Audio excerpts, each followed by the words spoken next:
Bonjour et bienvenue chers téléspectateurs dans votre belle émission dénommée L'Heure de la Victoire. L'Heure de la Victoire, c'est une mission exclusive de Restoration Church, soit Evangelical Restoration Church Goma. Cette émission est là pour vous amener à comprendre les temps de votre victoire. La victoire sur la maladie, la victoire sur la chair, la victoire sur le diable. Sur ce, vous aurez droit à recevoir plusieurs serviteurs de Dieu venant de partout.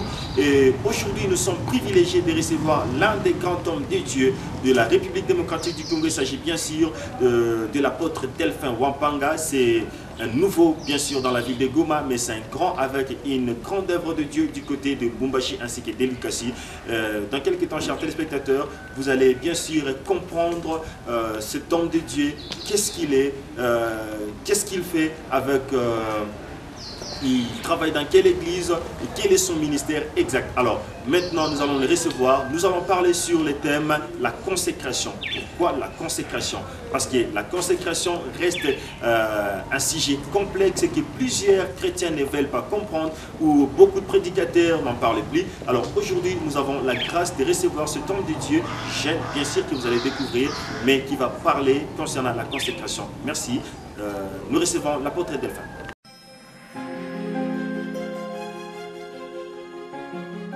Bonjour apôtre. Bonjour. Nous avons le réel plaisir de vous recevoir. De l'entrée des jeux, vous êtes très bien habillé. Ah, merci beaucoup. Merci. Pareillement. Merci.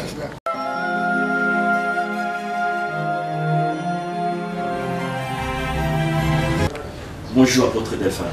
Bonjour frère Chamala. Nous avons le réel plaisir de vous recevoir sur ce plateau de cette grande et belle émission, l'ère de la vérité de Restoration Church. Pouvez-vous vous présenter, apôtre Delphin, en parlant pourquoi vous êtes apôtre Delphin? Je doute fort que vous soyez apôtre parce que vous êtes encore trop jeune. Vraiment, merci beaucoup de la question si pertinente. Je me présente. Je m'appelle Delphin Wampanga. Pour les intimes théophiles, je suis apôtre visionnaire de New Life Church International, dont la base centrale est Tokatanga, précisément à Koloizi, qui est mon fief central. Et je suis apôtre du ministère et je suis aussi évangéliste de formation et de ministère. Donc je partage beaucoup de grâces. Donc vous avez tout un arsenal de ministères. Comme on peut le dire, il a plu au Seigneur de nous utiliser, nous rendre utiles pour l'Église comme Christ dans plusieurs domaines et plusieurs manières. Quand est-ce que vous avez commencé le ministère?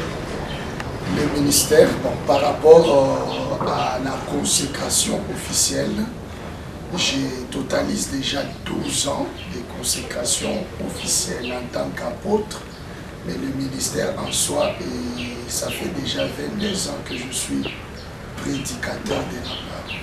Et c'est la première fois que vous soyez à Goma. Vous êtes à Goma pour quelles circonstances? Qu'est-ce qui a fait ce que vous puissiez être exactement à Goma? Ma raison d'être à Goma, c'est d'abord pour accomplir l'ordre suprême d'aller. Donc pour aller, il faut quitter où on est.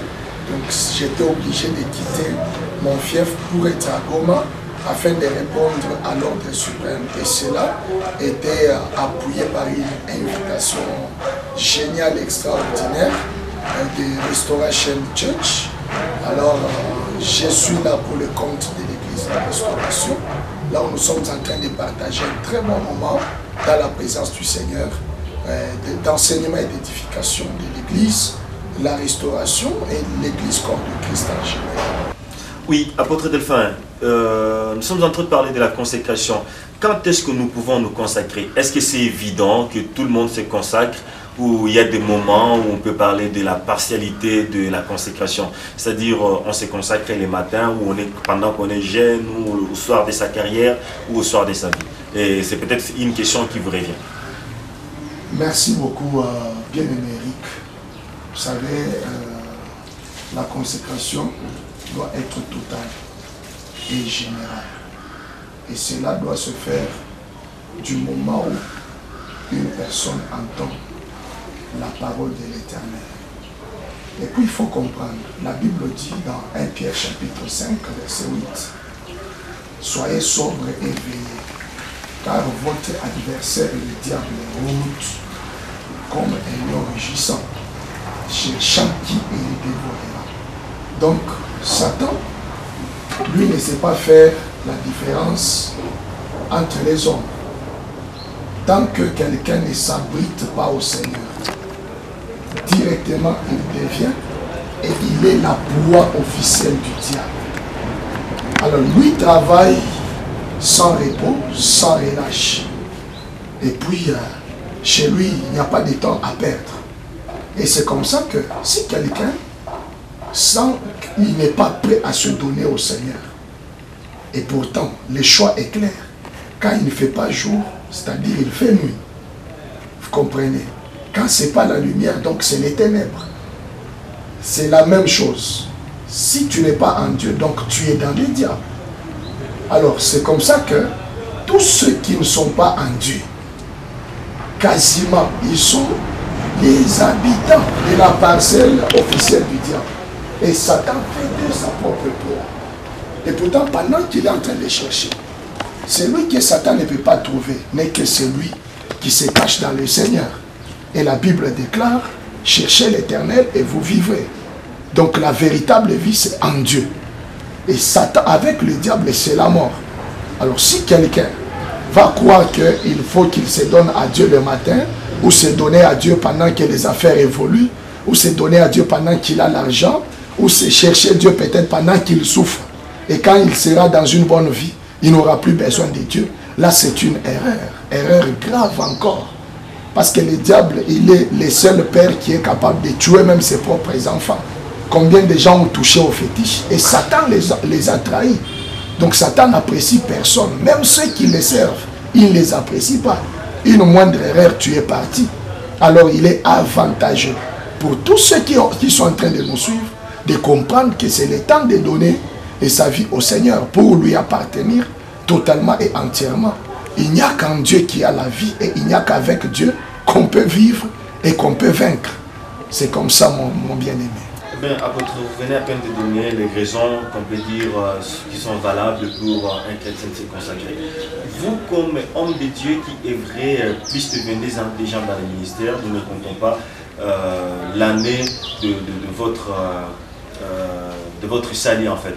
Pouvez-vous nous dire quelle est l'expérience personnelle que vous, étant qu'apôtre ou serviteur de Dieu, vous avez pu découvrir dans la consécration? Merci beaucoup. Les expériences sont vraiment innombrables. On ne peut pas les compter. Donc, toute ma vie, c'est un mystère. Et je peux même vous dire que depuis que j'ai connu le Seigneur, il m'a toujours appris à lui faire confiance. Parce qu'il est le seul qui ne trahit jamais. Donc Jésus-Christ ne trahira jamais. Alors vous comprenez. La Bible dit dans Hébreux chapitre 11 verset 6 que or sans la foi il est impossible de lui être agréable. Il faut que celui qui s'approche de lui croie que Dieu existe. Donc premièrement, le grand avantage que j'ai gagné, bénéficié durant toute ma vie dans le Seigneur, c'est sa présence en moi. Donc tu comprends, Dieu, il est un Dieu de gloire. Donc s'il est présent en moi, sa gloire est en moi. Dieu est puissant. S'il est présent en moi, sa puissance est en moi. Dieu, il est la vie. S'il est en moi, sa vie est en moi. Dieu ne tombe jamais malade. Je ne tombe jamais malade. Dieu, on ne vainc jamais. Je suis invincible. Dieu ne souffre jamais. Donc je ne souffre jamais. Dieu, il est amour. Donc je suis victime de son amour. Et la Bible dit, il est le rémunérateur de tous ceux qui les cherchent. Vous comprenez?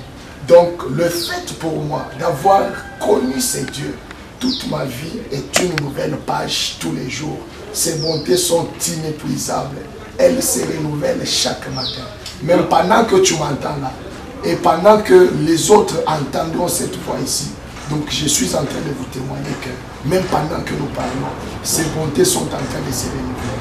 Alors, en fait, si nous voyons très bien, par exemple, et que nous entrons en profondeur, vous êtes homme de Dieu, vous avez de l'expérience, vous prêchez la bonne nouvelle, il y a beaucoup d'années. Alors, il y a même de ces gens-là qui ne se consacrent pas. Il y a des serviteurs de Dieu qui ne se consacrent pas. Ils sont là, ils sont libres, ils font tout ce qu'ils font, mais ils sont prospères quand même. Est-ce que la consécration est vraiment une façon ou une voie pour la prospérité? Il ne faut pas confondre l'opportunisme et la prospérité. Avoir et être, c'est deux choses différentes. Tu peux avoir la prospérité, mais tu n'es pas prospère. Comment expliquer ça? Joseph était prisonnier en Égypte et esclave chez Potiphar. Sans maison, sans véhicule, sans abri, sans argent, sans compte en banque. Mais juste parce qu'il avait la présence de Dieu en lui, la Bible dit, sa présence dans la maison de Potiphar fit prospérer toutes choses. Et pourtant Potiphar avait des matériels. Avoir les matériels et être béni, c'est deux choses différentes. Avoir la bénédiction et être béni, c'est deux choses différentes. Et pourtant, la prospérité, c'est un état d'âme. La Bible dit dans 3e épître de Jean, 3 Jean, verset 2, que je souhaite, là c'est Jean qui souhaite à Gaius, je souhaite que tu prospères à tous égards. 2, sois en bonne santé. 3, comme prospère l'état de ton âme. Et pourtant l'état de l'âme prospère au moment où Jésus-Christ entre dans la vie de l'homme. Parce que la Bible dit, Apocalypse chapitre 3, verset 20, voici je me tiens à la porte et je frappe. Si quelqu'un entend ma voix et ouvre sa porte, j'entrerai chez lui. Je souperai avec lui et lui aussi soupera avec moi. Ça signifie, il y aura du donnant-donnant. Je prendrai sa vie, lui aussi prendra ma vie. Et du fait et du moment seulement que Jésus entre chez toi, la porte là, c'est la porte du cœur. Quand tu lui ouvres, il entre en toi, il entre dans ton âme. Maintenant, là, il prend sa vie, il te donne. Voilà celui qu'on peut appeler un prospère. Frère, un tombeau qui est bien garni avec une pierre tombale qui coûte $1 million, c'est juste une appartenance à un mort. Personne ne peut envier ça. Quel que soit le prix de cette pierre tombale, ça appartient à un mort. Il en est de même des avions, il en est de même des villas. Quelqu'un qui n'est pas en Jésus, c'est un mort, c'est un cadavre. Même si on le mettait dans un corbillard qu'on loue par heure à $1000. Mais c'est un cadavre. Eh bien, apôtre, vous allez me dire des choses qui paraissent bien, mais peut-être qu'il faut vivre, quoi.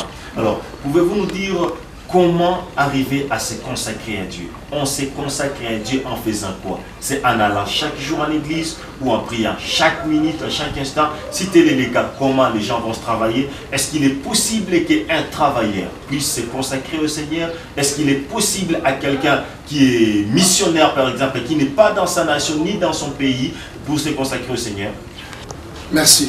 Il n'y a pas les affaires que j'ai connues dans ma vie qui soient très simples et très faciles comme les affaires de rencontrer Dieu. Dieu, il est vraiment facile. Vous voyez, Matthieu chapitre 11, verset 28, la Bible dit « Venez à moi, vous tous qui êtes fatigués et chargés, et moi je vous donnerai du repos. » Donc l'invitation est cordiale. Donc pour que quelqu'un se consacre, qu'est-ce qu'il lui faut? Juste avoir la volonté d'abord. Vous voyez, dans Luc chapitre 15, hein, l'histoire du fils prodigue, quand nous commençons à partir du 21e verset, cet enfant vivant très loin de son père, ayant dilapidé toute la richesse, tous les biens que son père lui avait donnés, ayant donné sa vie à s'égayer avec des prostituées et autres, quand il s'est rendu compte que sa vie était en train de dégrader, de se détériorer, la Bible dit quoi? Il est seulement rentré en lui-même. Donc c'est juste une question de prise de conscience, de manifester la volonté de chercher Dieu. Et quand maintenant ces besoins germent en toi, tu sens vraiment qu'il n'y a pas de vie pour moi sans Dieu. Je ne peux rien faire sans Dieu. Satan me réclame pour me cribler comme du froment. Alors, juste à cause de cette volonté-là, qu'est-ce qu'il faudra maintenant faire? La Bible dit, si tu confesses de ta bouche, Romains chapitre 10, verset 9, si tu confesses de ta bouche le Seigneur Jésus, et si tu crois dans ton cœur que Dieu l'a ressuscité des morts, tu seras sauvé. Donc tu l'invites, Jésus, je te reçois aujourd'hui comme Seigneur et Sauveur personnel. Tu donnes ta vie à Jésus, tu te livres à lui. Parce que l'apôtre Paul a encore ajouté, toujours dans Romains chapitre 12, verset 1er, il dit, je vous exhorte donc frères, par les compassions de Dieu, à offrir vos corps comme un sacrifice vivant, sain et agréable. Et ce qui sera de votre part un culte raisonnable. Apôtre, s'il vous plaît, ouais. Quelqu'un qui a reçu Jésus, est-ce qu'il est consacré? Directement, quand il reçoit Jésus, c'est-à-dire il refuse d'appartenir à lui-même. Il laisse le trône de son cœur à Jésus. Et pourtant, c'est lui qui touche ton cœur. Il te touche tout toi en entier. Mais il y a encore des gens qui ont reçu Jésus, mais qui leur vie ne ressemble pas à la vie d'une personne consacrée comme les moines par exemple. Voilà, il n'y a pas de problème. Il ne faut pas confondre la mort et la demi-mort. Quelqu'un qui agonise, il n'est pas mort. Et pourtant... Donc la consécration, c'est la mort. Accepter de mourir, donc mourir quant à la vie de péché. Je refuse de vivre selon moi-même. Je refuse de vivre selon les trains de ce monde. Donc j'accepte de mourir avec Jésus-Christ et de ressusciter avec lui. Est-ce qu'il est possible que quelqu'un vive sans péché? C'est possible. Mais donc vous voulez dire que nous sommes parfaits, pourtant personne n'est parfait? Non. Ça c'est une expression, c'est vrai. Sur la terre, personne n'est parfaite. Et pourtant c'est lui qui est en Dieu. C'est lui qui est en Dieu. Ça dépend des territoires dans lesquels tu vis. Et pourtant c'est lui qui est en Jésus. La Bible dit dans Ephésiens même chapitre 1er, dans Ephésiens chapitre 2, dans Ephésiens chapitre 3, la Bible dit, l'apôtre Paul dit, nous vivons avec Dieu dans les lieux célestes. Nous vivons dans les lieux célestes en Jésus-Christ.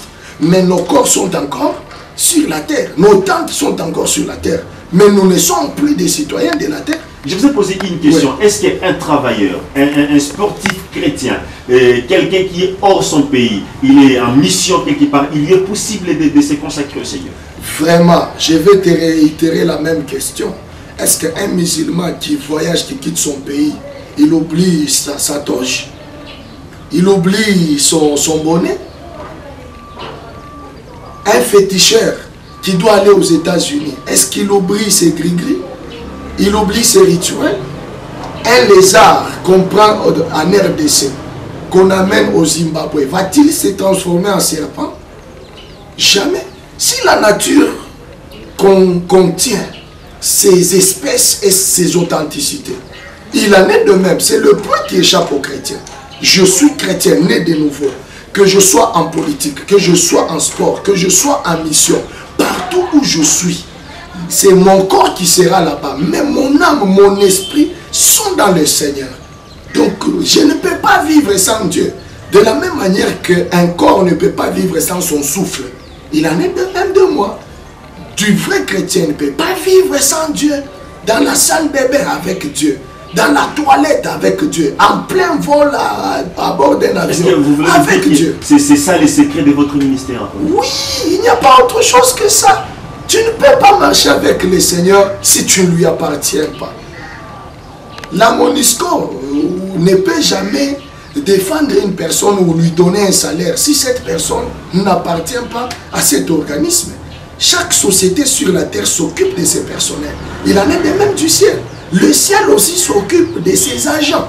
Si tu n'es pas céleste, tu ne bénéficieras de rien du ciel. Vous comprenez? Apôtre, alors comment arriver au point de se consacrer? Quelles sont les étapes de la consécration? Et après que vous ayez expliqué ça, peut-être si vous avez du moins d'arguments, vous pouvez nous parler des avantages liés à la consécration.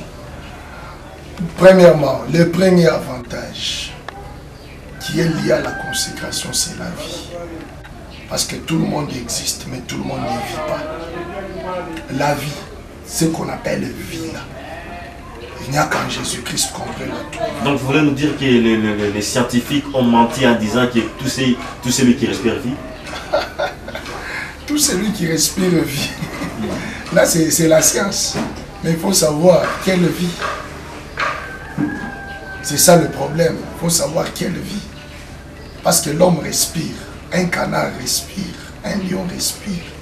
Quand tout ce qui respire vit, donc l'homme est égal à la bête. L'homme est égal à l'oiseau. Et pourtant... Voilà pourquoi on dit homme animal. Voilà, c'est là que je voulais t'amener. Moi, je peux t'ajouter le verset. 1 Corinthiens chapitre 2, verset 14. L'homme animal ne comprend pas les choses de l'esprit car elles sont une folie pour lui. Tandis que l'homme spirituel comprend tout et il n'est lui-même jugé par personne. Parce que c'est spirituellement qu'on en juge. Donc la vie, c'est Christ. Apôtre, j'étais en train de dire, est-ce que la consécration consiste à donner son argent à l'église ou ça consiste à prier ou à aller chaque jour à l'église? Soit est-il possible à quelqu'un de se consacrer sans pour autant faire toutes ces choses? Merci beaucoup. Réfléchissons ensemble. Si moi-même déjà, mon cœur, mon âme, mon esprit, mes pensées, mes sentiments sont déjà pris en otage par le Seigneur, qu'est-ce que j'aurais encore que je ne peux pas donner à Dieu? C'est-à-dire, ce qui est mieux, c'est qu'avant de donner au Seigneur mon argent, je dois d'abord comprendre que Dieu n'a pas besoin de mon argent, il a d'abord besoin de moi. Et dès qu'il m'a déjà eu, facilement tout ce que j'ai lui appartiendra. Là, c'est la première dimension. Parce que le mal aujourd'hui, les gens préfèrent aller à l'église. Les gens préfèrent prier.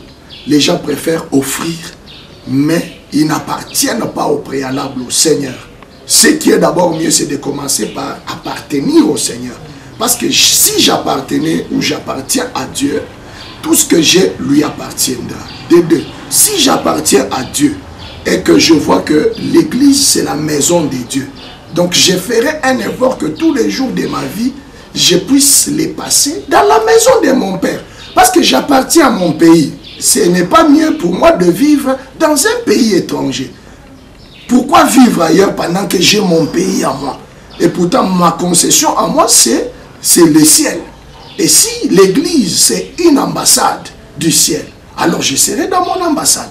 C'est comme ça que David disait dans Psaume 122, verset 1, « Je suis dans la joie quand on me dit, allons à la maison de l'Éternel. » Parce que l'Éternel était déjà son berger. Eh bien, peuple de Dieu de Goma, nous sommes très ravis en recevant un grand homme de Dieu, mais en petite taille. Peut-être vous vous étiez habitué à recevoir, à connaître les apôtres vieux, grands, mais aujourd'hui Dieu fait grâce à la jeunesse. C'était l'apôtre Delphin Wampanga de Lubumbashi ou du Katanga qui nous a parlé de ce thème de la consécration, mais il va faire une petite prière pour vous qui avez besoin de vous consacrer au Christ, pour vous qui avez besoin de donner votre vie au Seigneur Jésus, et même si vous avez des problèmes, si vous croyez, le Seigneur Jésus va agir au travers de sa petite prière, et puis nous allons suivre un témoignage d'une sœur qui a été visitée par le Seigneur.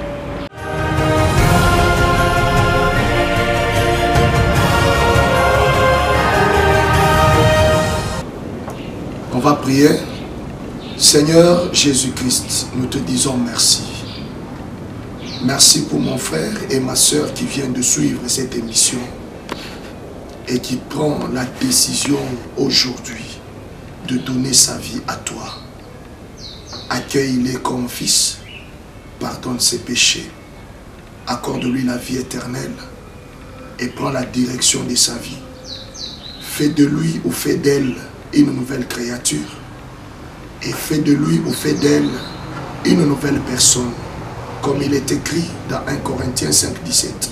Si quelqu'un est en Christ, il est devenu une nouvelle créature. Que tes enfants reçoivent la vie nouvelle au nom de Jésus-Christ. Que ceux qui ont des problèmes, que tous ceux qui sont malades, tous ceux qui traversent des moments difficiles, blocage, maladie, combat, complications, troubles, reçoivent ta main des miracles. Je déclare et je proclame ta guérison, ta santé, ta délivrance.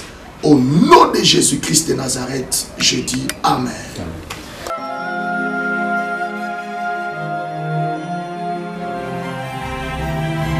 Et alors, maintenant, pour passer à une autre étape, nous allons vous proposer les témoignages d'une sœur qui a été visitée par le Seigneur.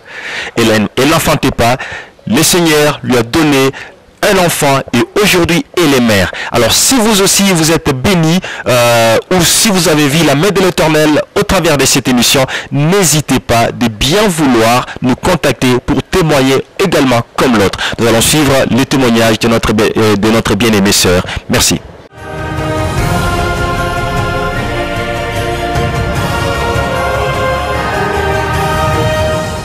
L'Elifa mariage, c'était le 9 février 2013.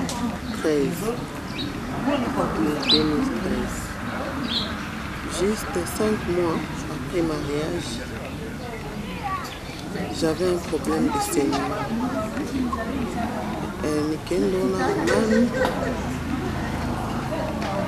Mami akaniambia il faut mener au docteur, c'est pas normal parce que mes poignets ont changé même couleur à peau.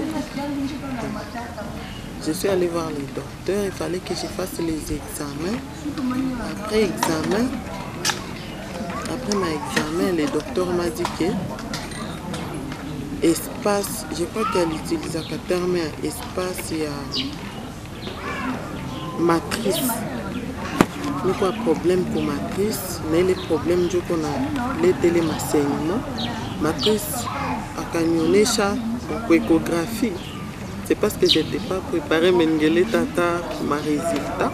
A cagnoné que les autres ont 2, les autres ont 4 cm. Mais moi je n'ai que 2,5. N'a ni problème. Dans moi, il n'a pas de face à quoi, il a un problème, mais le saignement, il est facile, l'espace, si vous voulez concevoir. En tout cas, il faut traitement dans ma ville, il faut nous renseigner, mais il ne va pas traiter. Quand il promettre que non, prochainement, il faut que je vienne. On est ici à attendre un traitement, mais il faut d'abord que je renseigner. Depuis, et après ça, je n'ai pas pu dire ça à mon mari. Dans un il m'a expliqué que non. Je sais que mon mari aime beaucoup les enfants. Mais il m'a expliqué que non. Moi, comme le docteur m'a dit ceci, il a dit ceci. Bon, je me suis dit, il fallait tout nier dans la main. Parce que c'est lui qui m'avait proposé cela. Il m'a dit tout. Bon, je te dirai, mais ce n'est pas un problème. Je vais voir Mamie pour qu'elle me paie résultat. Je suis allée voir Mamie. Elle m'a expliqué ce que le docteur m'avait dit. Et en tout cas, tout a moyen. Mais ce qui m'avait étonné, c'est que ça nous connaît bien la Mamie. Mamie a quoi sourire. Je vais utiliser ma mot géniale d'utiliser. Kanyambia ndenge baebisi yo bongo donc olingi obota. Imaginez uko nambia mtu iko sûr na nakonesha ki iko sûr ke unataza la sasa kisha akunyombea akanyambia utakuya vendredi, je serai en prière et le vendredi njonda kope. Je suis rentrée déçue, donc je me posais beaucoup de questions. Nilikuwa siyuwe, en tout cas si Dieu kama nanjo ngisikia kile siku, nikarudia tu nikafaa semblant parce que c'était un mardi. Le jeudi et le vendredi nikaenda kwa mami, akaniombea nipige magoti, akaniombea. Après prière, akusema hata pas même 5 minutes, akaniombea kisha akaniambia niende, Mungu ananipatia mtoto. Après tenir prière, tena nikakuwa déçu sana. Nikasema comment se fait-il que problème ya hivi vraiment? Uli mami aombe, donc nilikuwa nawaza itakuwa ataomba kabisa. Anaomba kama 5 minutes et c'était fini, akaniambia wende. Nikaita mami, nikamwambia comme c'était positif, na ndio vile Mungu akapatia Yanis. Je ne savais pas depuis un an, comme ça mon nom Yanis, qui signifie Dieu fait grâce. En tout cas, une action de grâce et témoignage pas si haut. Donc, minambia kila mtu, minamwambia même mon mari après, ndio nikakia me raconter histoire. Même mon mari en a témoigné à Kakubengini. En tout cas, je suis content.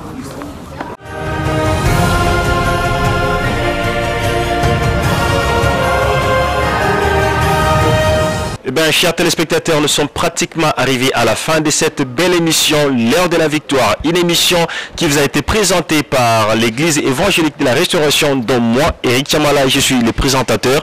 Nous remercions le pasteur Ada Sambanza pour cette belle initiative et cette belle conception pour bénir les enfants de Dieu. Nous vous promettons le même rendez-vous chaque dimanche à la même chaîne à partir de 17h15 jusqu'à 17h45.